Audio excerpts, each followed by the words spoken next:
Okay, happy Monday, KTC. Well, technically it's Sunday right now for me, but probably by the time I sent this out, it'll be tomorrow. So, happy Motivation Monday. I'll go into some of our Strava stuff, but since we haven't done an update this week, I thought since there's been so much happening, so many announcements being made, quick update on where we're at as a club, and of course some big race announcements as well. So I'm going to start with that. Big news obviously was two primary races that I believe at least half of us are kind of happy. So Ironman Canada is going to be happening.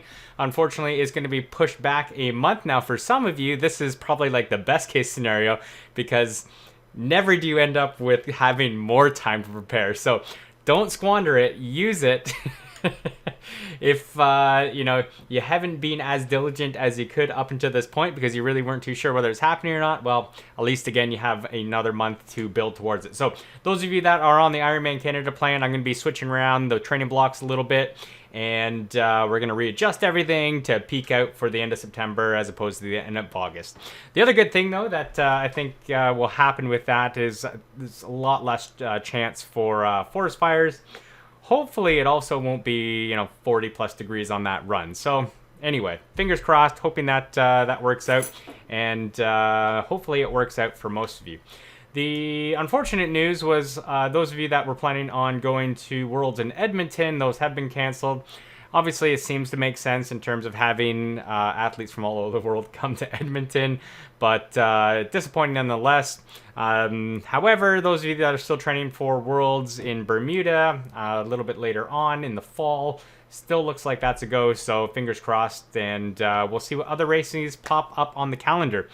I have seen a lot come through Alberta in terms of triathlons and some Grand Fondos, so you can always check that out. It looks like the Great White North half is going to be happening. So anyway, there may be some racing opportunities for some of you still if you're looking to get into that kind of stuff. Or of course, we are going to be doing our own club stuff.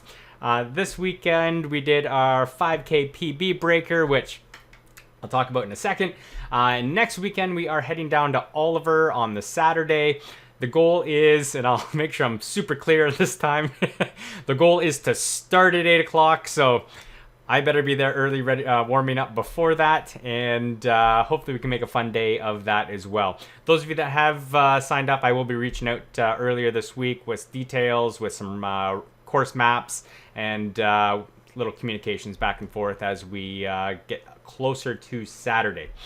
So that's about it for announcements, and why don't we look at actually what happened this weekend. I did make a short little video. I was hoping to do more, but you'll see why I didn't. I will say, in terms of our little 5K beer breaker, Dustin, congratulations, man. You absolutely ripped it up. 16:46 by Strava's pace, maybe a 16:45 by your watch. But amazing job, under 17 minutes, held 3:21s. I was trying to hold on to your back, but you powered away from me. But I'm still really happy. I was able to go under 17 as well, 16:53 again, according to GPS. So again, super happy with that. Rob, also amazing job. Not doing, being injured really from running, not doing any running, to run at 3:55 is pretty solid. So 19:38, congratulations on your run as well. So again, next little training event will happen in the let's say next week down in Oliver, and I got a couple of things on the calendar which I was going to announce today, but with all the changes to Ironman, I may need to move a couple things around, and hopefully it'll work for everybody. So anyway, stay tuned on more training events coming up, and hopefully you can join us for some of those. They've been a lot of fun.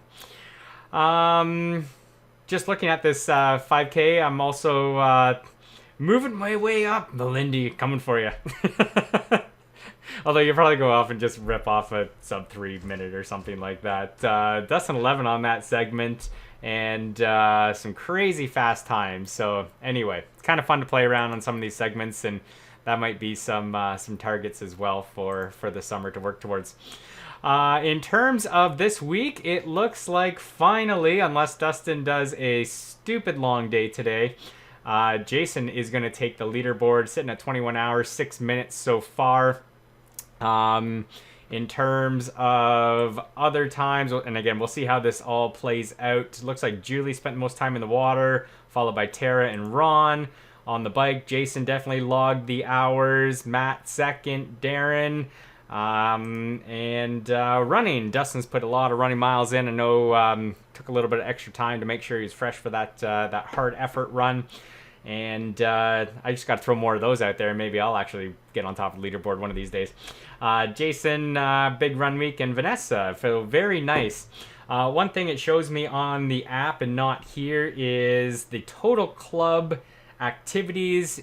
You guys, 25 of us, have done 192 activities this week, which is absolutely phenomenal. 171 hours of work. So you've been training collectively, we've trained for 171 hours. And what's that? Longest activity is Jason at 21 hours and 6 minutes. So amazing job. Again, I may have to do an update if this changes, but I'm going to guess this is probably pretty locked in. And congratulations for winning this week's leaderboard, Jason. Oh, wait. How'd that? Oh, I was on the wrong one. Runtime. I'm like, wait a minute. Dustin just uploaded something. Okay, so yeah, that's about it for the week. Hope you have another great training week, and maybe I'll use our little video for Motivation Monday. Anyway, happy training, everybody. We'll talk soon. Take care. Bye-bye.